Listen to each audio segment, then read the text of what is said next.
Hey guys, this is Dr. Sangeeta and welcome back to another lecture of Dental Pathshala. Now till now we have covered, we open a flap and then we see how many walls of the bone are remaining. So we check all the walls of the tooth before starting with any of the osseous surgery, any of the bone surgeries. So we actually check the number of wall presents instead of the wall missing, and this we have covered in the angular defect. Now we have already covered the angular defects. So we have three wall defects in which three walls are present. So just imagine yourself inside a room and then look out for the walls. And this example which I have already covered, so there were three guys. The first guy, he woke up and he saw that the wall in which the wall which is attached to the door is missing. The second guy, he saw that two walls are missing, the one which is attached to the door and one which is behind. So the number of walls present, so we have to check this number of walls present. So if three walls are present, if two walls are present, and if one wall is present, so we have three kinds of angular, or we can say the vertical defect, because in which the wall is missing vertically, not the horizontal. There is no horizontal bone loss, there is a vertical bone loss we are talking about here. So if three walls are missing, that means that three walls are present, that means in only one wall is missing. When only one wall is missing, it is easy to reconstruct one wall. It is difficult to construct two walls, and there is, if only one wall is present, rest of the three walls are missing, then it is very difficult in that case to reconstruct the whole room, to rebuild the whole walls. So two walls defect, one wall defect regeneration rate is 100%. We can regenerate this one wall which is missing, we can regenerate, either do the regeneration procedure or do the flap surgical procedure. When the two walls are missing, the regeneration rate decreases to 50%, because see, there are two case scenario. One is wherein there is a narrow and a deep defect in which we can do the regeneration procedure. What happens when we cannot regenerate? Like for example, we see in one wall missing, nothing can be done with the room with one wall. Now we have to make this the barren, we have to make the floor flat first, so that we can build this area for any purpose. So we need to break that wall which is only the one wall is present, and then when we have a barren land, we can construct any kind of room we want. So sometimes not only reconstruction happens, or not only reconstruction help us, sometimes we have to break also the bone. For example, we have talked about the craters if are present. Craters are already present in the buccal as well as in the lingual area. So no interproximal bone is present. Once you look at the side profile, so craters we have already covered, right? So we have buccal and labial, we have the bone present. So buccal and lingual bone we have present. Interproximal bone is missing. Sometimes irregularities are present. For example, if we talk about the negative architecture, see, we have already covered positive and negative architecture. So if we have the negative architecture, we will cover that also. So in some cases, it is not helpful that we reconstruct. Sometimes, like if only one wall is present, and if we reconstruct the whole room, there are high chances that whole of the component falls. So sometimes we have to break it. Sometimes we have to finish whatever the existing, whatever is present, whatever is previously existing, we have to in order to correct it, or in order to prevent any more disease. For example, only one wall is present, then it is difficult to live in that room, right? So situations like that, if regeneration is not helping out, if there are less chances of for the success rate of the regeneration, then we reshape.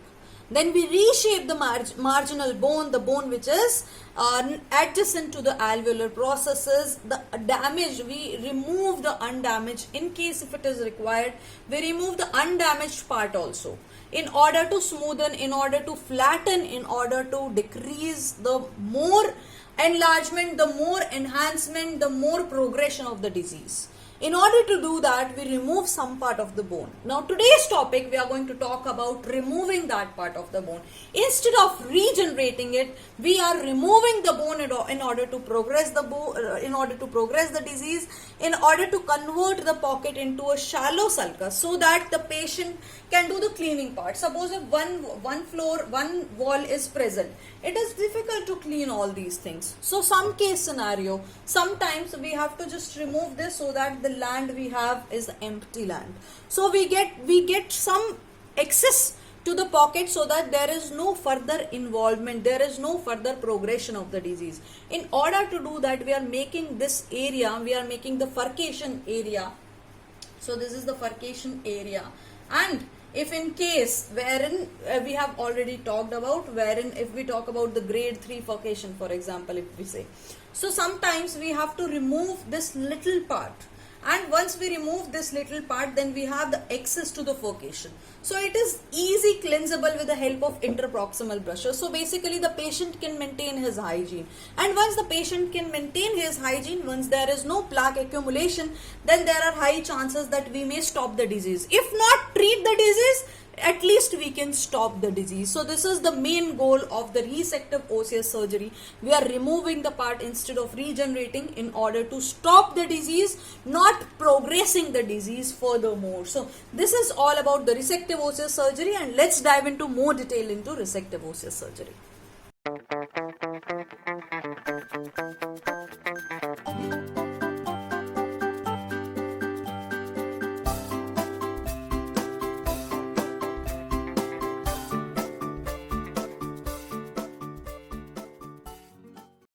Before we get started, make sure you subscribe to our channel and click on the bell icon. That way you get a notification as soon as I release a video lecture, and all the video lectures can come to your home and knock the door, tuck on your mobile phone.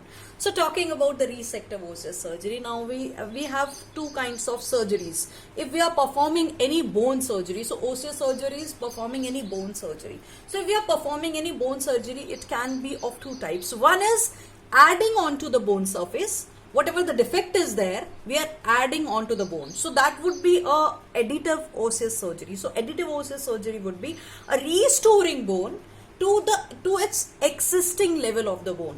So the defect we have, in order to hide that defect, for example, RAFU, we can say, while we are taking our gene for RAFU, so it is like a defect is there, and then we are adding a piece of cloth. So suppose if there is a hole in my jeans, suppose if it tears off, so I'm taking to the tailor, and the tailor is adding a patch in order to hide the patch. So that would be an additive osseous surgery. That means we are adding on to the existing bony defect. Now this would be a reconstructive bone surgery. A reconstructive bone surgery or a regenerative procedure. For example, if we can say the GTR.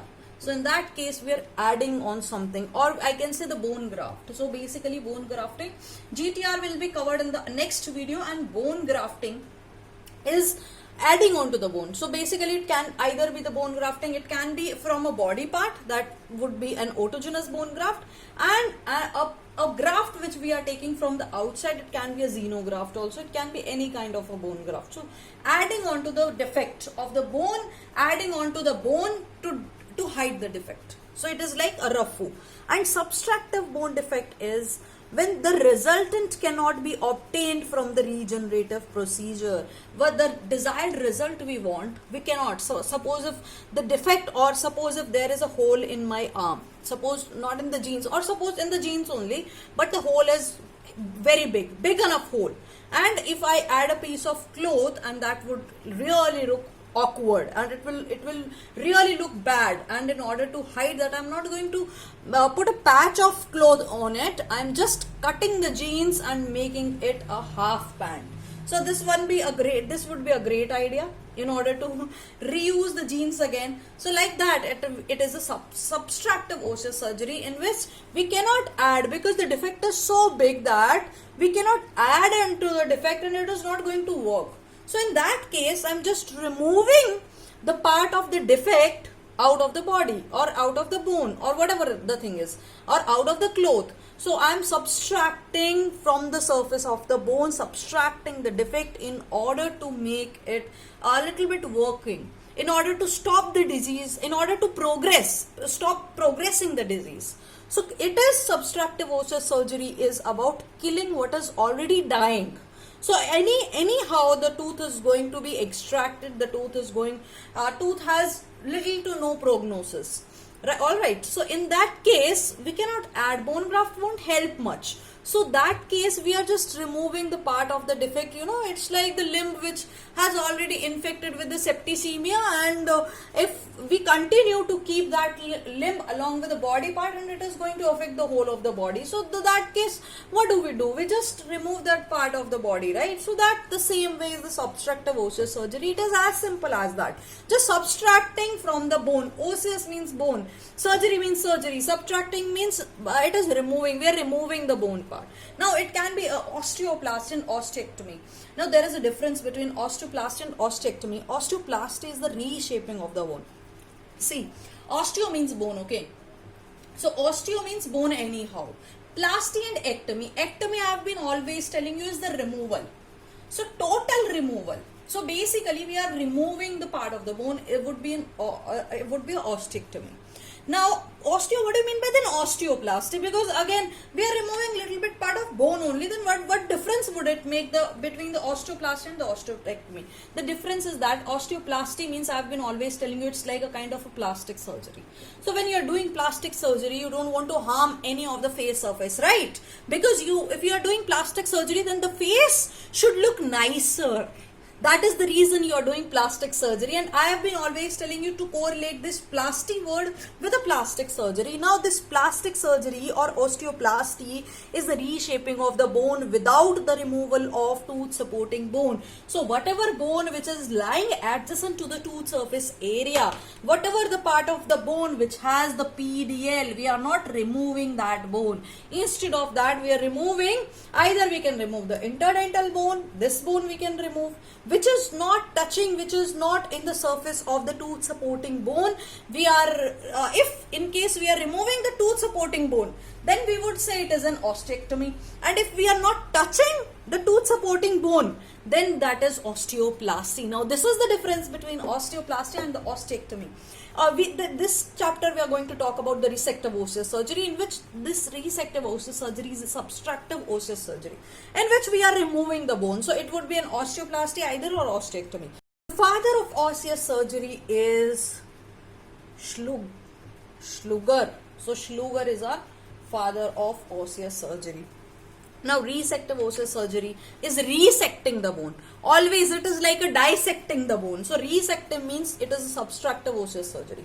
So first thing you need to understand is that we are going to remove the bone in order to get the desired results, right? We are not adding on to the bone, we are just removing the part of the bone. So a resective osseous surgery, which is a frequently asked question, and according to Carranza 10th edition, it is the procedure by which the changes in the alveolar bone can be accomplished. Now this is a procedure in which we are doing something with the alveolar bone. What we are doing with the alveolar bone, the result which we want from the alveolar bone is that we want to get rid of the deformities. We want to get rid of all the defects. And in order to do that, we are just removing some part of the bone. Now this part of the bone which we are removing, either it can be the irregular surface or it can be due to the periodontal disease. Suppose if it is an irregular surface. Suppose if it is ledges, suppose it is exostosis, so that is enlargement or overgrowth of the bone, right? So we are doing that in order to flatten the surface, or suppose if any bony growth is present near to the furcation area, so we are just removing it in order to get the result, in order to get the desired result, in order to stop the disease progressing. So we have two kinds of resective surgery. One is the definitive surgery and another one is the compromise surgery. See, definitive surgery is a surgery in which there is a positive correlation, in which there is a positive osseous form. So we are actually removing the overgrowth of the bone. So that would be a definitive surgery, in which when we are removing some part of the bone, it is giving us the profit. We are not going into the loss. Okay, suppose if the jean I am removing and I am making it so nice short that I can wear it on the Goa beach, like that. So definitive surgery would be if we are removing that part of the bone which is actually giving us the profit. We are not in any kind of loss. So definitive osseous surgery is a surgery which we are performing in case of a bony growth. Now another one we have is the compromise surgery. Now compromise is a word which is bad for girls. So compromise and wherein some of the other health is affecting. So we are removing a kind of disease, we are removing a kind of bony defect which is at the last stages, which is very extensive bony defect, which is very hard to treat, which is impossible to treat with a regenerative procedure. We have no other option. The tooth has poor prognosis, and in order to just keep the tooth in there, we have to remove some part of the bone so that the patient can easily clean it, so that the tooth can stay, because anyways tooth has no life, right? The tooth is going to die because the tooth is going to fall. So because the tooth has a poor prognosis, so instead of restoring it, because it is no use restoring it, so we are resecting it in order to keep the tooth for some period of time. So for the long period of time, you can say, for a long term prognosis, this osseous defect, there is a removal of the bony defect. There is a removal of extensive bony defect. For the long term prognosis would be a compromised resective osseous surgery. So we have 4 objectives here in order to cut the bone, in order to do the resective osseous surgery. The first one is the contouring of all of the surfaces. Now we want a smooth bony surface so that there is not much of plaque accumulation. The second one is that the parallel, again the contouring of the gingival tissues after the healing. So the bone should have a parallel surface so that the plaque won't come and accumulate. The third thing is that we are actually making it accessible for the plaque removal. So we are making it exposed, so whatever the defect is there, we are exposing the defect in order for the patient to keep it clean and not to progress the defect more. So also to permit the primary wound closure and expose the additional clinical crown for the construction of any restoration if required. So sometimes we do the apical position flap. Now apical position flap is all of the flaps, we are actually taking it up towards the coronal surface. So but apically positioned flap, we are taking the gums down apically towards the apex of the root. So why we are doing this? In order to keep the area visible so that the patient can remove the plaque and so that the patient can easily clean it. So we are eliminating the intra-bony pocket, or we can say we can decreasing the intra-bony pocket, so that we are giving the improved tissue contour so that the patient can easily clean it. So we are giving a easy cleansable environment, and thereby there will be minimum probing depth also, and the patient can maintain the self-care oral hygiene measures. So the end care result of the osseous resective surgery is we are doing an osteoplasty. We are removing the bone, which we don't require. We are removing the bone which is causing hindrance. We are removing the bone which is causing the problem to us. As well as we are reflecting the modified Widman flap for the advancement, for the enhancement of the tissue placement and the adaptation of the tissue placement. So we have the osseous surgical resection technique. We have 4 kind of procedures in that. The first one is the vertical grooving. Second one is the radicular blanding. Third one is the flattening of the interproximal bone. And last one is the gradualizing of the marginal bone. See, you don't have to remember this. I am going to explain you all of the 4 stages, and then you will remember them forever. So the first 2 are the osteoplasty procedures. So when your plastic surgery fails, then you remove the whole part, right? Other than that, first of all, you try to correct things. So first we are not removing any of the supporting bone. So we are removing any other defective present. And the last 2 are our ectomy defects. So osteoectomy we are doing. Osseous reconstructive technique is vertical grooving. Vertical grooving is, suppose this is the teeth.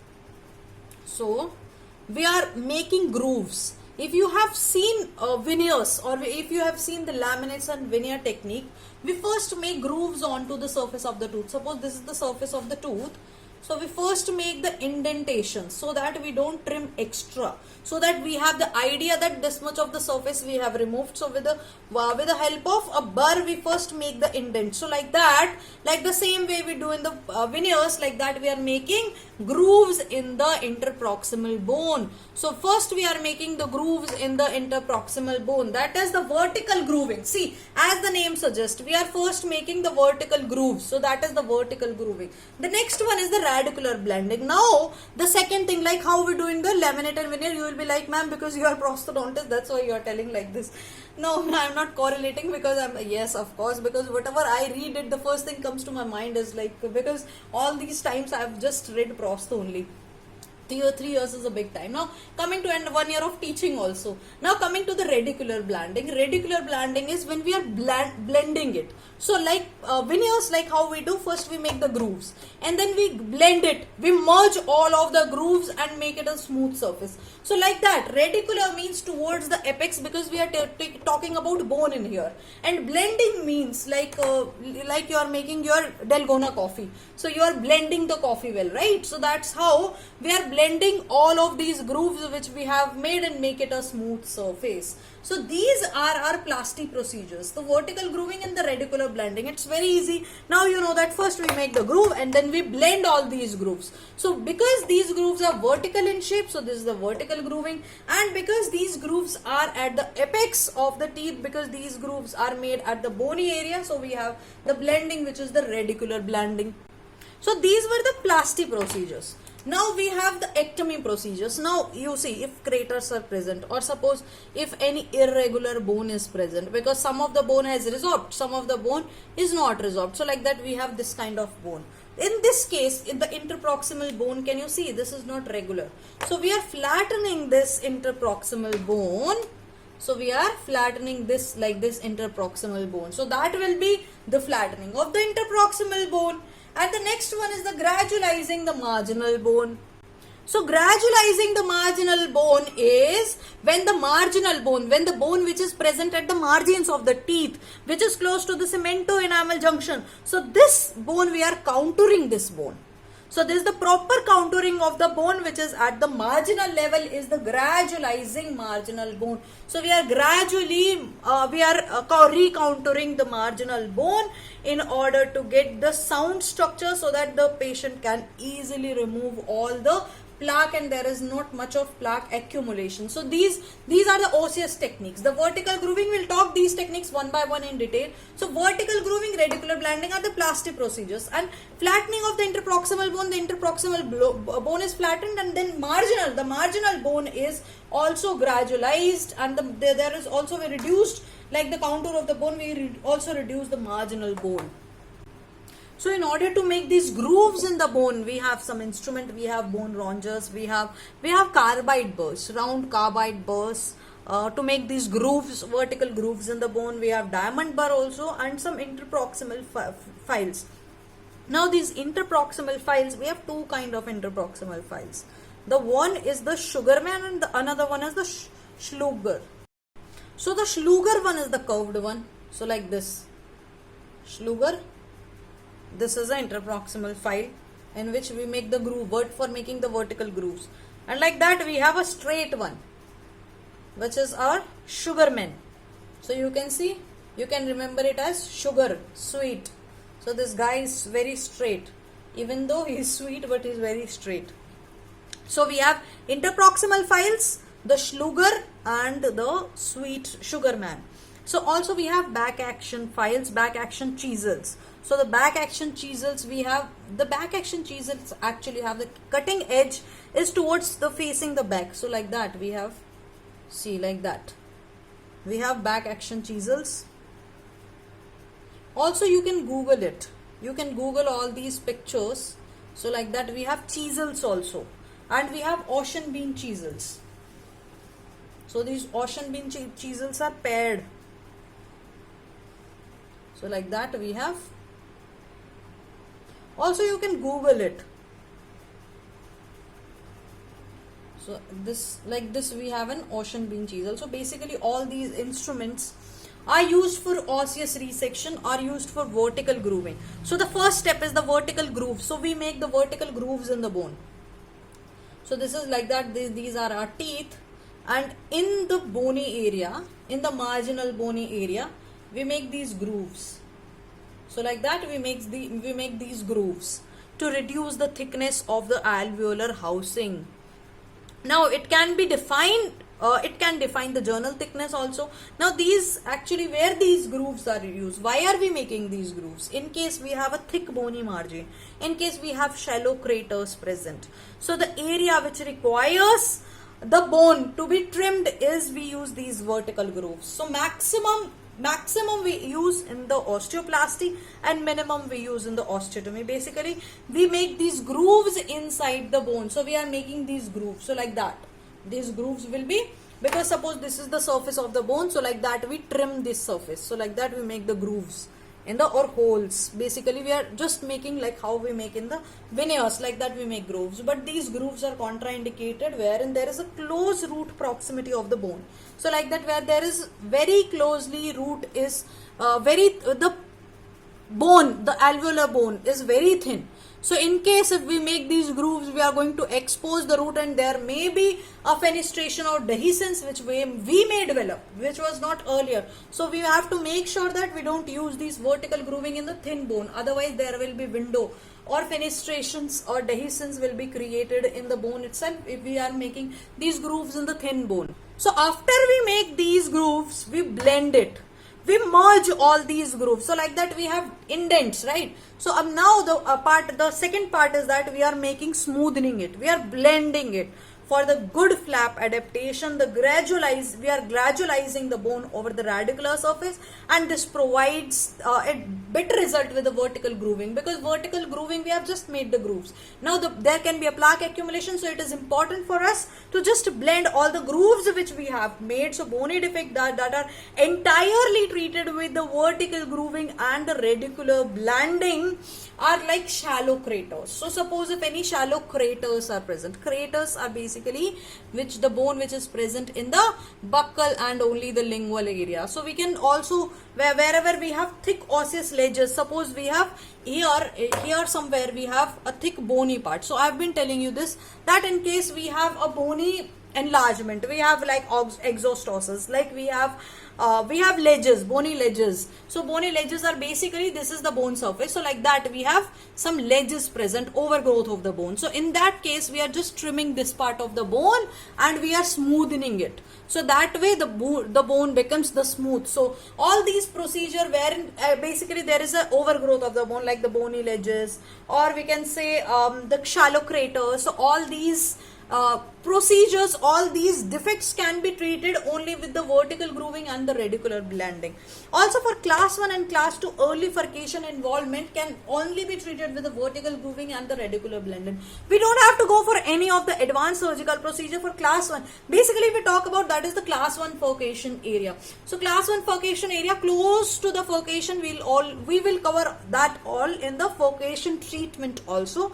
But which is close to the proximal area, so we are sloping all that area so that there are easy cleanliness again. So flattening the interproximal bone, coming to the third part, flattening the interproximal bone is where there is irregular bone present. Wherever there is an interproximally irregularity present, suppose these are our teeth and we have the irregular like that. The bony contour is very irregular. So we are removing these small portions of the bone. We are removing these small portions of the supporting bone. Now that we are talking about the supporting bone, that is why here comes the osteectomy procedure. Now this is helpful in obtaining the flaps. If we are doing any flap surgical procedure, then it is easier, because if the surface is smooth, then the results are good, the healing is good. So in case of a 3-wall defect, while if we are doing with a flap surgical procedure, then we smoothen it, we flatten all the interproximal bone which is present, we level the interproximal bone in one level. So but there is one limitation, again we cannot do it in the advanced surgical procedure because we are removing the bone. So when in case of a 3-wall defect, one wall is coronally placed, so like that. So we can just remove this wall and flatten it and make it smooth, make it regular, flattening the interproximal bone. So last one is the gradualizing the marginal bone. So in order to make you understand the gradualizing the marginal bone, first I should make a crater. So this is the buccal area, this is the lingual area. So crater is like that, right? So interproximally there is no bone. So we are recontouring the bone at the marginal area. So like that we are recontouring the marginal bone. So like that, if interproximal crater is present, so if a crater is like this, suppose and we have a crater is like this. So we remove the marginal, we recontour. We are not removing it. See, we are recontouring the bone. So we recontour the bone in which we remove the bone to a less, not so much of bone is removed. So it is, but it is necessary to provide a regular, a smooth, a sound surface for the gingival tissue. So if we are putting the flap onto this surface, then it is a smooth surface. Then the results are good. Then the prognosis is also good. So that case, we are the marginal bone, we are gradualizing the marginal bone, we are recontouring the marginal bone. A proper contouring of the marginal bone is given for the maintenance, for the easy maintenance. So this is all about the osseous resection procedures. So we are removing the bone in order to maintain a good health of the patient, in order for the easy cleanliness of the patient, in order to stop the disease preventing, in order to stop the plaque spreading into the other tissues. So we are removing some part of the bone in order to stop the progression of the disease. If not treat the disease, then at least stop the disease. So this is how we are removing the part of the bone in the resective osseous surgery, in which the techniques which we have covered is the vertical grooving. We make the vertical grooves in the bone, then we blend all these vertical grooves which we have made, then interproximally we flatten it, and then gradualizing the marginal bone. So the upper two are osteoplasty procedures, because we are not touching the supporting part. So if you remember the vertical grooving, there is no PDL which is attached, and in a case where there is a thin alveolar tissue in which there is a thin alveolar bone present, then we don't do the vertical grooving. In that case, vertical grooving is contraindicated. So vertical grooving and radicular blending, we don't touch any of the bone which is supporting, which has the PDL, which is supporting, which is touching the tooth surface. And the flattening of the interproximal bone, in which the periodontal interproximally we are reducing the bone and gradualizing the marginal bone. Also these two procedures in which we are touching the tooth supported bone. So these are the osteectomy procedures. So this is about the osseous resection techniques. And the aim behind is, if we are not doing the regenerative procedure, then at least reshape the marginal bone to resemble the alveolar process, so that there is increased tissue contour, there is easy maintenance, and we can convert the pocket to the shallow sulcus, so that the patient can remove the plaque, so that there is less plaque accumulation, so that there is a more cleanliness, so that the patient can maintain the hygiene and there is less tissue destruction. So this is our motto, or this is the goal behind resective osseous surgeries and all the surgical procedures. All the defects wherein the defect is extensive, wherein the regenerative procedure cannot help, we can do the resective osseous surgery. And the next video we are going to talk about the GTR, which is our additive surgery, which is the reparative surgery, which is the regenerative surgery, wherein we are going to talk about the regeneration. What is a regeneration? How are we regenerating the bone? How are we regenerating the soft tissue? How are we treating the pocket? By regeneration procedures. And it is a very important as well as a very exciting topic. So that's about the today's lecture of resective osseous surgery, and next video we are going to talk about the GTR. And I just wanted to thank you guys for being there for me, for being my support during the hard time. And my mom is recovering as of now, and the situation is much better before prior, but a little bit mentally, but you guys have been a support to me, and I thank you from all my heart, and I thank you for being there for me, and if you feel that you have learned something new today, then please go ahead and hit the comment box and the like button, because this helped me to help you skyrocket your career while you stay at home with your family.